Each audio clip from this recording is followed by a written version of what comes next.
새벽 기도를 나오신 분, 혹은 새벽에 또 이렇게 온라인으로 참여하신 분들은 교회에서 어떻게 보면 좀 특별한 분이라고 할 수 있겠습니다. 왜냐하면 정말 믿으실지 모르겠지만 그 교인이 100명이 있으면 100명 중에 묵상생활, 그러니까 말씀 큐티하고 묵상생활 하시는 분, 그리고 기도생활 하시는 분 몇 퍼센트 정도 될 것 같습니까? 예, 개인적으로 이게 통계가 얼마 전에 나왔는데요.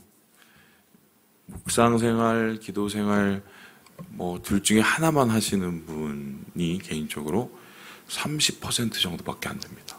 예. 아마 묵상생활 하시고 큐티 할 뿐만 아니라 기도 생활까지 같이 하루에 이렇게 하시는 분 따지면 제가 볼 때는 뭐 글쎄요, 한 10% 조금 넘을까요? 그렇게 보거든요. 아니, 그러면 도대체 나머지 분들은 뭐 하냐고 이렇게 얘기하실 수 있는데 나머지 분들은 열심히 예배만 드리는 겁니다. 주일날 한번 와서 예배 드리고 그리고 좀 막말로 표현하면 이제 요즘엔 이것도 안 갖고 오죠. 예, 이거 갖고 오면은 뭐 옛날엔 폈다가 이제 딱 잘 접어서 이건 하나님의 말씀이기 때문에 집에 가서 고이 또 모셔놔야 되잖아요. 이렇게 고이 모셔놨다가 일주일에 다시 펴서 이제 오는. 그리고 이제 기도도 하나님은 또 너무 거룩하신 분이라 이제 가까이서 하기가 힘드니까 함께 있었을 때 좀 같이 기도하다가 그리고 다시는 이제 세상에 나갔다가 돌아. 이게 우리 한국 크리스찬들의 모습이에요. 뭐 그래서 예전에는 이제 무슨 썬데이 크리스찬이라고 얘기를 했죠. 주일만 교회 다니는 사람처럼 보인다. 이 소리를 뭐죠? 풍자에서 꼬집은 얘기인데요. 그래도 이렇게 새벽에 어쨌든 우리가 매일 성경 묵상하고 이제 묵상 후에 묵상한 걸 가지고 또 마음에 새기고 또 나의 마음속에 있는 것들을 하나님 앞에 올려드리고 기도하는 이 시간을 우리가 갖는다는 것은 뭐 이것이 강제로 하시든 혹은 억지로 하시든 아니면 내가 기꺼이 하나님께서 원하시는 마음을 품고 하시던 간에 그것은 참 귀한 것이다. 저는 그렇게 생각을 하는데 이제 그러면 이제 질문을 해봅니다. 이렇게 말씀 생활이나 특별히 이제 기도 생활 어렵다고 얘기하시는 분들 이유가 있을 거 아닙니까? 이제 여쭤보는 거죠. 왜 기도 생활이 어려우십니까? 왜 이렇게 혼자 큐티하고 하나님과의 경건의 시간을 갖는 게 왜 어렵습니까? 얘기하면 1번 이것도 이제 통계에 나왔는데 뭘 것 같아요? 바쁘다. 그러니까 바쁘다는 말은 정말 우리가 지금 살아가고 있는 시간이 예전보다 빨리 흐르고 짜투리 시간까지 쪼개서 쓸 정도로 이 현대사회가 참 많이 바쁘죠. 그런데 그 바쁜 속에서도 밥도 먹고 뭐도 먹고 빵도 먹고 차도 마시고 다 합니다. 근데 그렇게 따져보면은 바쁘다는 말 속에는 어떻게 해요? 다른 시간 사용의 순서에서 이 기도와 또한 성경 읽기 그리고 개인 경건의 시간 갖는 게 많이 뒤로 밀린다는 소리입니다. 그래서 이제 바쁘다는 소리는 우선순위가 기도와 경건 시간이 아니라는 의미가 되는 거고요. 뭐 이거는 좀 고민을 해야죠. 진짜 크리스천이면은 무엇을 우리가 우선순위에 놓고 살아야 될까? 이거는 분명히 고민하고 그리고 좀 바로잡아야 될 필요가 있겠다. 이거 말고 또 심심치 않게 이유로 올라오는 것 중에 하나가 뭐냐면 어떻게 기도를 해야 되는지 모르겠다. 기도를 하기가 너무 어렵다라고 얘기하시는 분들이 의외로 굉장히 많습니다. 그래서 이제 제가 교회에서 이제 무슨 학교 할 때마다 기도를 가르치죠.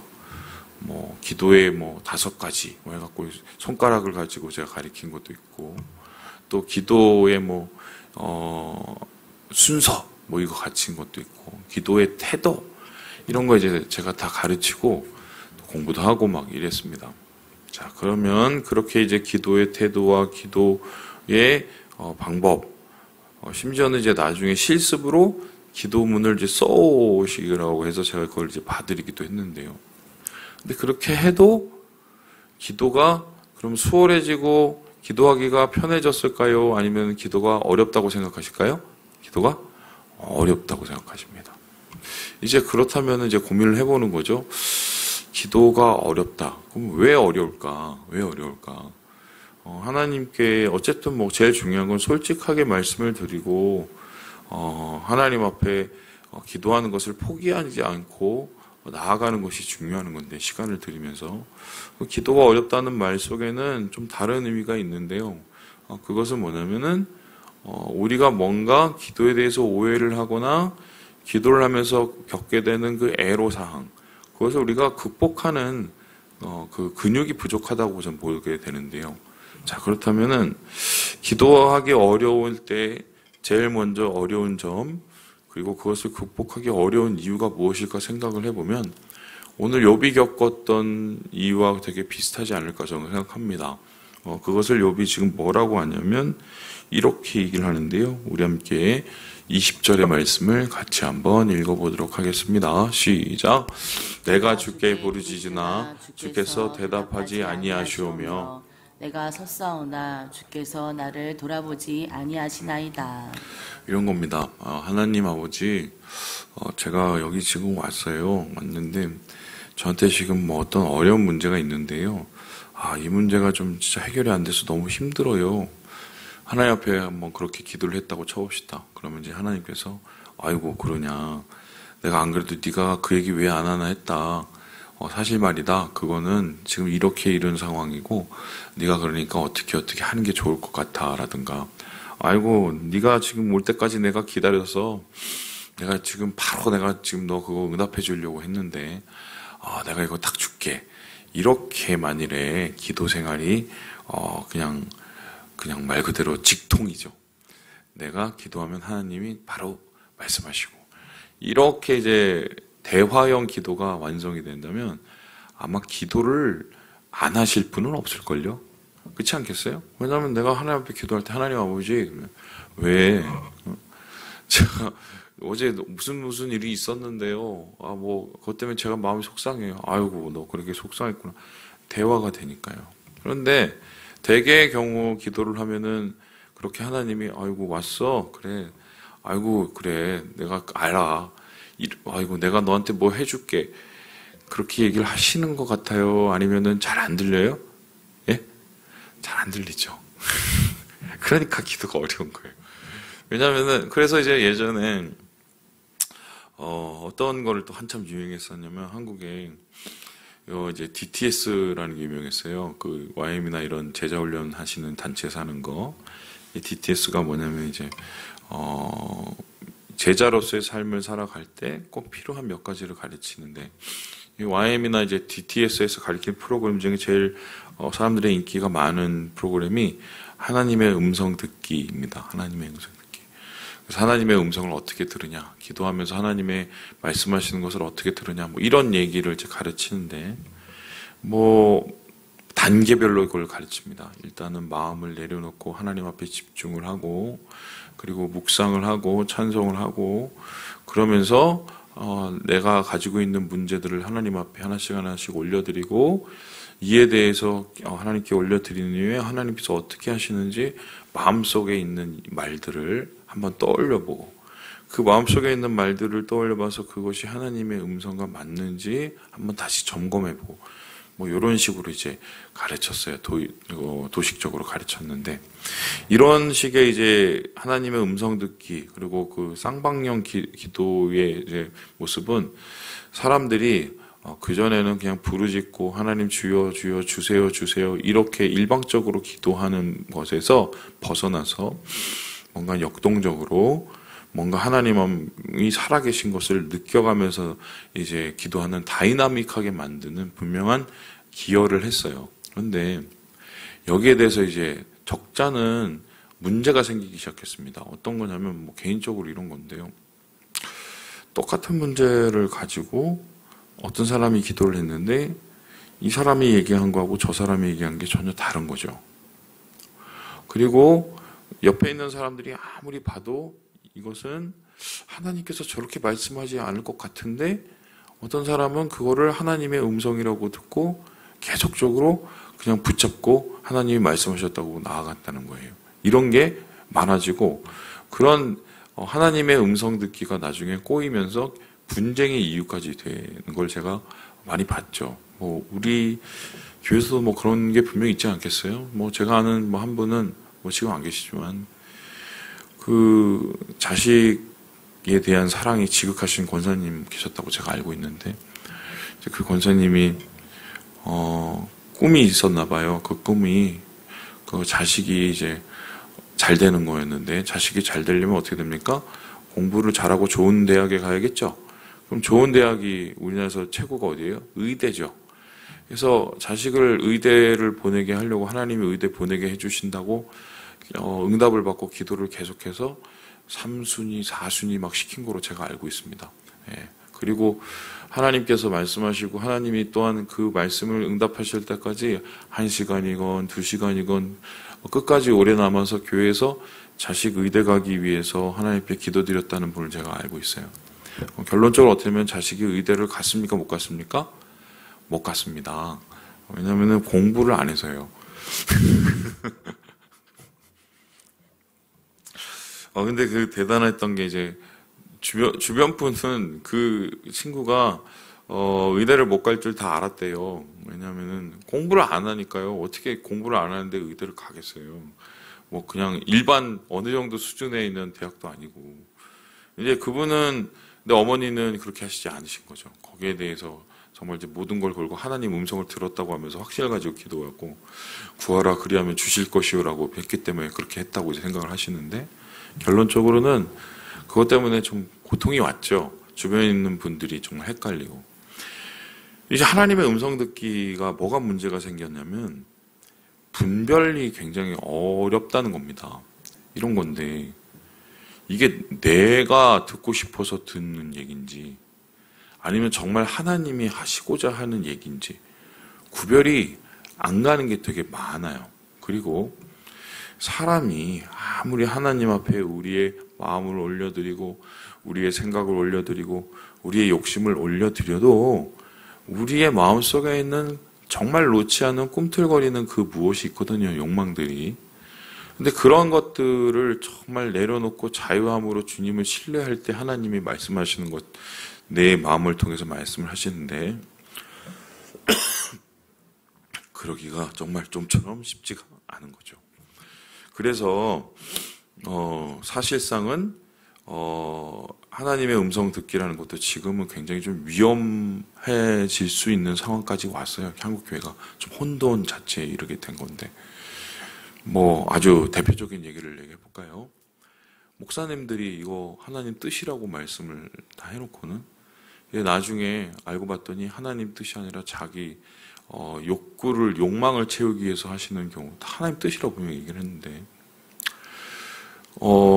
지난주에 저 한 권사님이 와서 얘기하시던데 지금 뭐 포천에 있는 한 큰 교회에서 난리가 났다고. 그래서 어떤 난리인데요? 그랬더니 목사님께서 무슨 교회 장로님들하고 뭐 안수집사님들 뭐 이렇게 해갖고 도장을 몰래 이렇게 파서 교회 재산을 이용하다가 사기를 당해서 그래서 교회 재산이 지금 되게 불리해져서 이게 지금 어려워져갖고 거기에 대해서 뭐 찬반 양론이 벌어지고 교회가 지금 쪼개지고 막 그런 상황이라는 얘기를 제가 들었어요. 근데 그렇게 된 여러 상황을 보면은 이제 은퇴하시면서 생겨난 이유 같은데 결국 그 목사님이 그럴 때 또 목사님을 따르는 사람들의 또 얘기를 들어보면 결국 그예요. 저 하나님 뜻이라고 말씀하셨는데요. 그래서 저는 웬간하면은 하나님 뜻이라는 얘기를 그냥 쉽게 말하진 않아요. 정말 기도를 많이 하기도 하겠지만 근거를 가지고 뭔가 이것을 분명히 뒷받침할 수 있는 얘기들을 가지고 저는 얘기하지 않으면 뜻이라고 얘기를 안 합니다. 잘. 왜냐하면은 하나님께서 특별한 경우를 제외하고는 상식이 통하는 분이시거든요. 우리 하나님은 상식을 넘어서긴 하시지만 그래서 그 근거나 이성적으로 좀 판단해야 될 부분들을 제가 분명히 말씀드리고 그리고 함께 좀 나눌 수 있는 비전이 있어야 저는 이걸 뜻이라고 얘기를 하지 함부로 얘기를 하지 않아요. 그거 잘못하면 큰일 나는 건데. 그런데 그것을 이제 자기의 욕망과 자기의 비전과 솔직히 자기가 하기 싫은 것을 하나님의 뜻이 아니냐 혹은 하나님의 뜻인 양 돌려서 그것을 응답받았다고 하는 경우가 있는데, 사실은 그것은 어떻게 보면 하나님을 빙자한 다른 식의 사기가 될 수가 있어요. 그런데 그럼 질문을 해보는 겁니다. 그러면 기도로 들리지도 않고 뭐 하지도 않는 그런 상황, 답답한 상황, 하나님의 부재가 느껴져서 도대체 뭐 이걸 기도를 해도 더 힘든 상황을 그럼 어떻게 견뎌내라는 소리냐. 이거 이제 요거를 해결해야 되거든요. 지금 욥 같은 경우는 아예 하나님의 부재일 뿐만 아니라 여기 참 재밌는 표현이 나오는데 29절에 이런 얘기가 나요. 이리의 형제요 타조의 벗이로구나. 이게 뭐냐면은 들짐승도 내 소리를 겨우 들어주고 주위에 있는 사람들은 아예 내 소리에 귀도 안 기울인다는 소리예요. 그리고는 30절에 보니까 이런 얘기 나는데 피부가 검어졌고 타버렸다 내 뼈가. 속이 탄다는 소리죠. 답답해서 도대체 알지도 못하겠고 이 상황에 대해서 이해도 안 되고. 그래서 나중에 31절에 보니까 통곡과 애곡이 자기의 삶의 전부가 돼버린 기도가 아니라 통곡하고 애곡하는 뭐 이런 모습. 자, 그렇다면 이제 본질적인 질문으로 다시 돌아서 대답을 해봅시다. 하나님의 부재를 우리가 어떻게 받아들이고 그럼에도 불구하고 어떻게 기도 생활을 계속 이어갈 수 있을까요? 저는 이제 세 가지라고 봐요. 첫 번째는 뭐냐면 하나님이 즉각적으로 말씀을 안 하시는 이유는 말씀할 필요가 없어서 그러는 겁니다. 첫째로. 그 소리는 무슨 소리냐? 내가 그것에 대해서 하나님께 구하고 막 그래도 하나님께서 내가 구하는 거기에 대해서 가타부타 얘기를 할 필요가 없다고 생각하시기 때문에 그것보다 더 중요한 것이 있음을 하나님이 아시기를 원하시기 때문에 그래서 하나님께서 우리의 말씀을 부재하고 응답하지 않을 수 있어요. 이게 첫 번째고요. 두 번째는 뭐냐면은 하나님이 우리의 기도에 응답하지 않는 이유는 응답할 필요가 없을 뿐만 아니라 아직 하나님께서 말씀하실 때가 아니라서 그럴 수가 있어요. 예를 들어서 지금 욥의 경우가 그런 건데 하나님 내게 힘들어지고 어려워 죽겠는데 도대체 어디 계세요? 내가 왜 힘듭니까? 왜 어려웁니까? 여러분 이게 나중에 하나님께서 그 이유를 대충 설명을 해주시죠. 욥의 그 고난의 시기를 통해서 욥을 성장시키시고 그것을 통해서 하나님께서 우리 모든 인류에게 말씀하시고 하는 메시지가 있기 때문에 욥을 사용하신 거거든요. 그런데 그거를 욥이 막 고통하고 힘들어할 때 하나님께서 내가 너 고통하는 거 통해서 내가 사용할 거고 내가 너를 그 고통을 통해서 너를 성장시킬 거고 그걸 하나님께서 말씀을 아예 그냥 첫 번째 기도할 때 탁 해버렸다. 과연 욥이 그것을 받아들였을 수 있을까요? 그러한 여러 가정 속에서 자기의 가능성마저 다 태우고 자기의 안에 있는 가장 그 뿌리에 있는 자기의 자아까지 다 부서졌을 때 그때서야 아멘하고 응답할 수 있는 하나님의 계획과 방법들이거든요. 그래서 그때는 하나님께서 기다리시는 거예요. 말씀하실 때를 기다리시고 그러면 하나님이 가만히 계시냐? 하나님의 뜻을 이루어가고 계시는 것이죠. 그래서 말씀할 필요가 없어서 그러신 것이고 아직 말씀할 때가 되지 않아서 그런 거예요. 그리고 마지막으로 하나님께서는 왜 응답하지 않을까? 이거는 사실 실제적으로 우리의 많은 경우에 해당되는 건데요. 응답을 안 한 게 아니라 우리가 못 들은 걸 수도 있다는 겁니다. 이게 무슨 소리냐? 하나님, 제가 지금 이게 돼야 됩니다. 이거 진짜 돼야 돼. 이거 안 되면 저 큰일 나요. 이거 저는 제 생각엔 이거는 무조건 돼야 돼서 이거 안 되면 정말 저는 하나님에 대해서 정말 고민할지도 모르고 막 이렇게 우리가 간절히 막 이걸 했다고 쳐봅시다.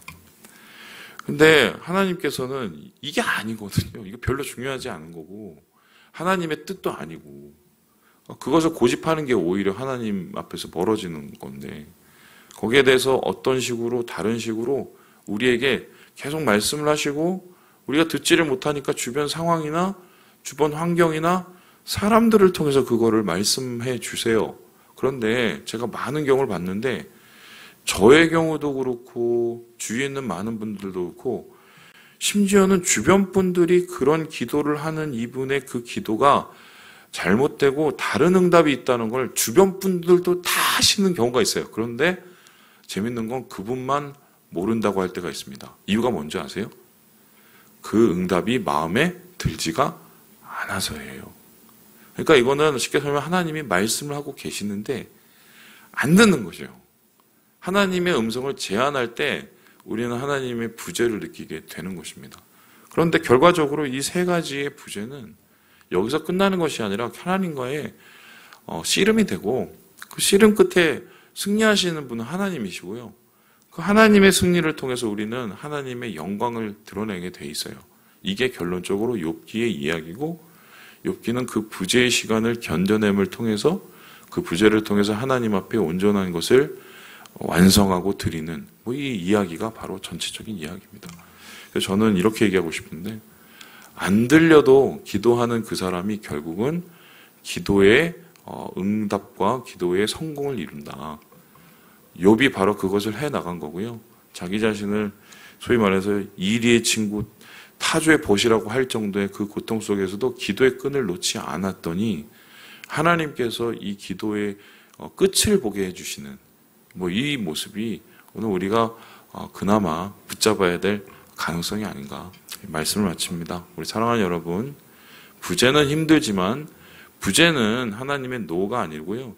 우리의 기도를 우리의 신앙을 만들어 가시는 과정이라고 생각하시고 오늘 주님 안에서 하나님의 은혜로 하루를 견뎌내시는 우리 모두가 되기를 주님의 이름으로 축복합니다.